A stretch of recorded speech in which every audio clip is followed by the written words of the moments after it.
Na, o dabar pakalbėkim šiek tiek apie viršsvorį, arba apie storus vyrus, arba apie storas moteris, ar ne?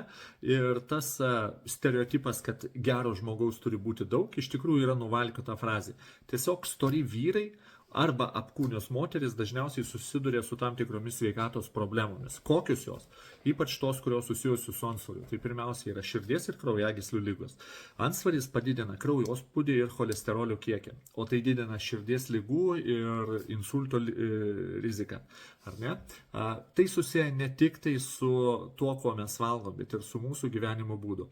Toliau, antro tipo diabetas. Antsvoris yra vienas iš pagrindinių šio cukrinio diabeto rizikos veiksnių. Trečias, miego apnėja. Kaip tai susiję? Tai yra būklė, kai kvėpavimas trumpam sustoja miego metu, o tai dažniausiai pasitaiko žmonėms su antsvoriu. Ketvirta problema yra sąnarių problemos. Papildomas svoris gali sukelti sąnarių skausmus ir osteoartritą.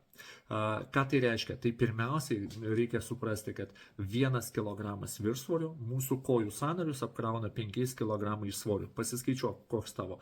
Ir aišku, tam tikros vėžių rūšis. Pavyzdžiui, storosios žarnos, prostatos ar inksto vėžys. Tai irgi susijęs su apkūnumu.